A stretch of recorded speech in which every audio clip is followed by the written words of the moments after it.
அனைவருக்கும் நமஸ்காரம். நாம் இன்றைக்கி பார்க்க இருக்கிறது யோக வாசிஷ்டம் அப்படிங்கிற நூலில் வைராக்கிய பிரகரணம் அப்படின்னு சொல்லக்கூடிய ஒரு பகுதியில் 4வது ஒரு கதை தான் இது. அரிஸ்டநேமியின் வரலாறு. இதுக்கு முன்னாடி நம்ம பார்த்ததில் ஒரு சுருசி தேவதூதன் அப்படின்னு சொல்லக்கூடிய ஒரு கதையை பற்றி நம்ம பார்த்தோம்.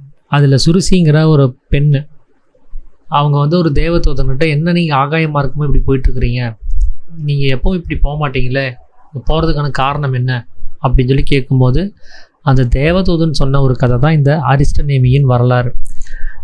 அது என்னென்னா, அரிஸ்டநேமி என்னும் ஒரு ராஜரிஷி ராஜ்யபாரம் சலித்து போய் மோட்சோபாயத்தை தேடும் பொருட்டு ராஜ்யங்களை தம் பிள்ளை வசம் ஒப்படைத்து தாம் கந்தாமதனம் என்னும் மலை சார்பில் இருந்த ஒரு காட்டில் கோரமான தபஸ் செய்ய தொடங்கினார்.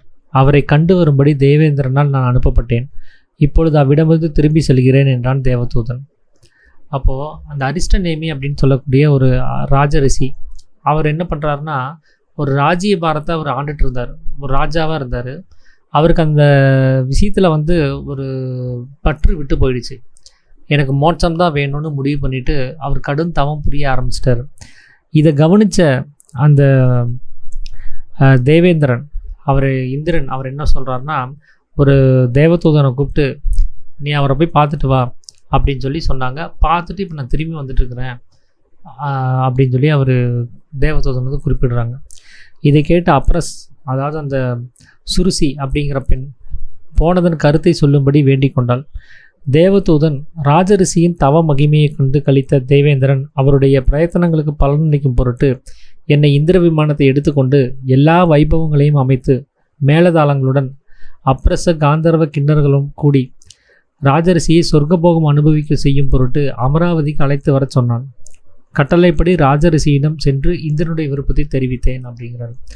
அப்போது இதை பார்த்த அந்த தேவதூதன் சொல்கிறாரு, இந்திரன் அவருடைய தவத்தை பார்த்து அவருக்கு ஏதாவது ஒரு விஷயத்தை நம்ம கொடுக்கணும், தவத்துக்கான பலனை கொடுக்கணும், அதனால் அவருக்கு சொர்க்கத்தை காமிப்போம். நீ இந்திர விமானத்தை எடுத்துகிட்டு அரிஸ்டநேமி அப்படின்னு சொல்லக்கூடிய அந்த ராஜரிஷியை போய் சந்தித்து அவரை மேலதாளத்தோடு நீ கூப்பிட்டு வா, அவருக்கு சொர்க்க போகத்தை அனுபவிக்க நம்ம விடுவோம்.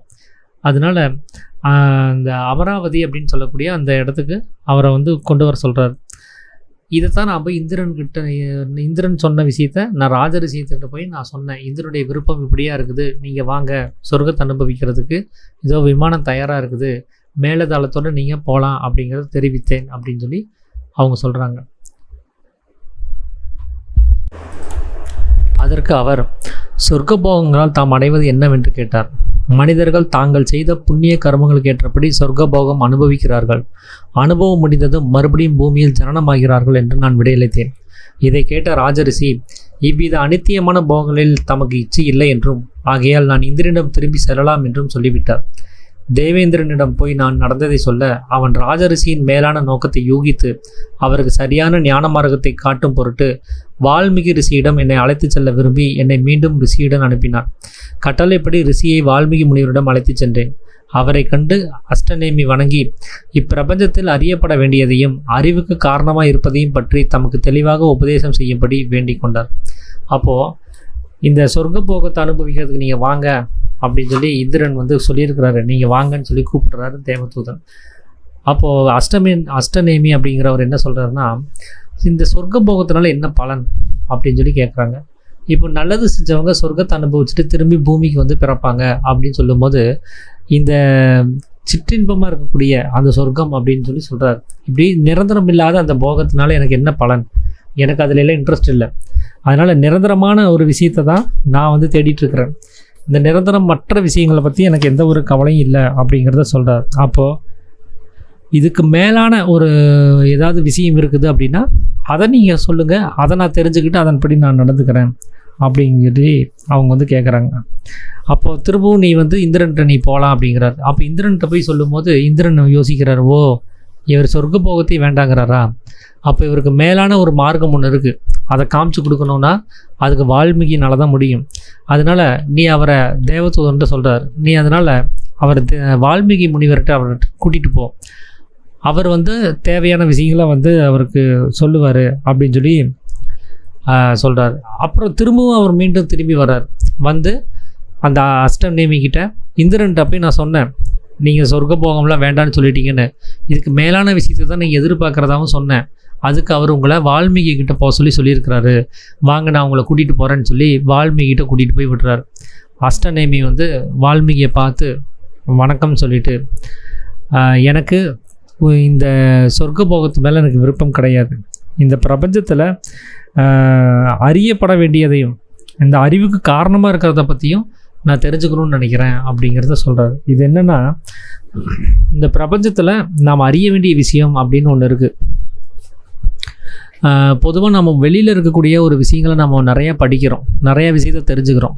ஆனால் அதில் ஏதாவது பிரயோஜனம் இருக்கானா ஒன்றுமே கிடையாது. அது வந்து திரும்ப திரும்ப மாறுதலுக்கு உட்பட்டதாகவே இருக்குது. இன்றைக்கி ஒன்று படித்து ஒன்று சரின்னு சொல்லுவோம், அதை இன்னொருத்தர் வந்து வேறு விதமாக சொல்லி அது தப்பு, இதுதான் சரின்னு சொல்லி மாற்றி சொல்லுவார். இந்த நிரந்தரமற்ற தன்மையை தான் நாம் இங்கே படிச்சுக்கிட்டும் அதை அனுபவிச்சுட்டு இருக்கிறோம். அப்போ நிரந்தரமுள்ள அந்த நித்தியமான ஒரு விஷயத்தை நோக்கி நம்மளுடைய படிப்புங்கிறது போகவே இல்லை. அப்போது நாம் ஒரு விஷயத்தை அறிஞ்சுக்கிறோம் அப்படின்னா அந்த அறிதல் அப்படின்னு சொல்லக்கூடிய அந்த செயலுக்கு காரணமான ஒரு விஷயம்னு ஒன்று இருக்கும், அதுதான் அறிவு. அறிவுங்கிறதுனா அறியறது அறிவு கிடையாது, அந்த அறிதலுக்கு காரணமாக இருக்கக்கூடிய ஒரு பொருள் தான் அறிவுங்கிறது. எப்படின்னா, நம்ம தூங்கிட்டு இருக்கும்போது நமக்கு ஏதாவது அறிவு இருக்குதா? எதுவுமே கிடையாது. முழிச்சு வெளியில் வந்தால் தான் அந்த அறிவு வேலை செய்யுது. தூங்கும்போது நாம் தூங்கிட்டு தான் இருக்கிறோம் அப்படிங்கிற அறிவு கூட நம்ம இல்லாமல் தான் தூங்குறோம். அப்போது அந்த அறிவுங்கிறது எதுவாக இருக்குன்னா நம்முடைய சக்தியினுடைய சலனமாக இருக்குது. அது சலித்து வெளியில் வந்தால் தான் அறிவுங்கிறது இருக்குது. அது வந்து இப்போ பிறந்த குழந்தை ஒன்று இருக்குது, அதுக்கு எல்லா அறிவும் இருக்குதானா? இல்லை, நாம் தான் சொல்லி கொடுக்குறோம். இது அம்மா, இது அப்பா, இது சுற்றத்தார்கள், இது விளையாட்டு பொம்மை, இது கலர்ஸு, இது அப்படின்ட்டு ஒவ்வொன்றையும் நாம் தான் அதுக்கு தெரிவிக்கிறோம். அதில் தான் தன்னுடைய புத்தி அது பூர்த்தி பண்ணிக்குது. அது முழுவதும் பூர்த்தி ஆகும்போது அதுக்கு புத்தி சக்தி கிடச்சிரும், புத்தி வேலை செய்ய ஆரம்பிச்சிடும்.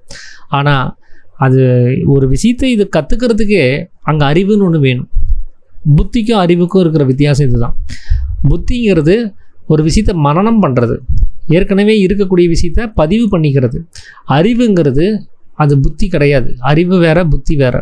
அறிவுங்கிறது ஒரு விஷயத்தை அறிவிக்கிறது, அது அறிவிப்புக்கு காரணமாக இருக்கிறது. அது எதுனா நம்மளுடைய அந்த மனசினுடைய வெளிப்பாடு தான் அறிவுங்கிறது. அந்த மனம் சலித்து வெளியில் வரலன்னா நமக்கு அறிவு இல்லைன்னு அர்த்தம். அந்த மனம் பிரகாசிக்கலைன்னா நமக்கு அறிவு இல்லைன்னு அர்த்தம். மயக்கம் போட்டு கீழே விழுந்துட்டோம், அறிவு இருக்காது. தூங்குகிறோம், அறிவு இருக்காது. செத்து போயிடுவோம், அறிவு இருக்காது. அப்போது இந்த மனதனுடைய வெளிப்பாடு இருக்கிற நேரம் மட்டும்தான் ஒரு விஷயத்தை நம்ம பார்க்கவோ கேட்கவோ அறியவோ முடியும், இல்லைன்னா முடியாது. அப்போது இந்த பிரபஞ்சத்தினுடைய எல்லா செயல்பாடுகளுக்கும் காரணமாக இருக்கக்கூடிய அந்த அறிவாக இருக்கக்கூடிய ஒரு பொருள் அப்படின்னு பார்த்திங்கன்னா அது நம்முடைய மனதனுடைய சலனம் தான், அந்த மனதனுடைய செயல்பாடு தான், அந்த மனதனுடைய வெளியில் வரக்கூடிய பிரகாசம் தான். அதை எனக்கு தெரிவிங்க அப்படின்னு சொல்லி அஷ்டநேமி வந்து கேட்குறாரு. ஸோ இதுதான் இந்த பகுதியில் நம்ம இன்றைக்கி பார்க்கணுன்னு சொல்லி நினச்ச ஒரு விஷயம். இனி இதுக்கு மேலே வந்து அவர் ராமாயணத்தை பற்றி ஒரு விளக்கம் வந்து கொடுப்பார். இனிமேல் வரப்போகிற பகுதிகளில் வால்மீகியும் ராமரும் அந்த பகுதிகள்லாம் வரும். எப்படி ராமாயணம் உண்டாச்சு, எதுக்காக அது கொண்டு வந்தாங்க, ராமருடைய நிலைமை என்ன, ராமர் எதை தெரிஞ்சுக்கணும்னு நினச்சாரு, ராமர் எப்படிப்பட்ட ஒரு ஞானத்தை அவர் அடைஞ்சிருந்தார், அவருக்கு ஞானத்தை புகட்டினது யார், அப்படிங்கிற எல்லா விஷயமும் நீ விவரமாக வரும். இனிமேல் வரக்கூடிய ஒவ்வொரு டாப்பிக்கும் வந்து கொஞ்சம் இதுக்கு முன்னாடி இருந்த சின்ன சின்ன கதைகள் மாதிரி, அது கதைகள்னே சொல்ல முடியாது, ஒரு வாழ்க்கையில் நடந்த ஒரு சின்ன ஒருத்தர் சந்திக்கிற ஒரு நிகழ்வாக தான் இருந்தது. அது கதைன்னு கூட சொல்ல முடியாது, அப்படி தான் இருந்தது. ஆனால் இனிமேல் வரக்கூடிய ஒவ்வொரு டாப்பிக்கும் சில தத்துவார்த்தத்தோடு அது வரும். இந்த பகுதிக்கு மேலே இன்னும் நீங்கள் கேட்குறவங்களுக்கு வந்து இதுக்கு முன்னாடி கேட்ட பகுதிகளில் இருந்த அந்த சலிப்புத்தன்மை இனி இருக்க போகிறது கிடையாது. இனி நீங்கள் ரொம்ப இன்ட்ரெஸ்ட் ஆகிருவீங்க. இனி நாளைக்கு இல்லை இனி அடுத்த பதிவில் நாம் வால்மீகி சொன்ன அந்த பதிலை நம்ம பார்ப்போம். வால்மீகி அஷ்டநேமிக்கு என்ன பதில் உரைக்கணும்னு முடிவு பண்ணார் அப்படிங்கிறத பற்றி நம்ம சந்திப்போம். அனைவருக்கும் ஆத்ம நமஸ்காரம்.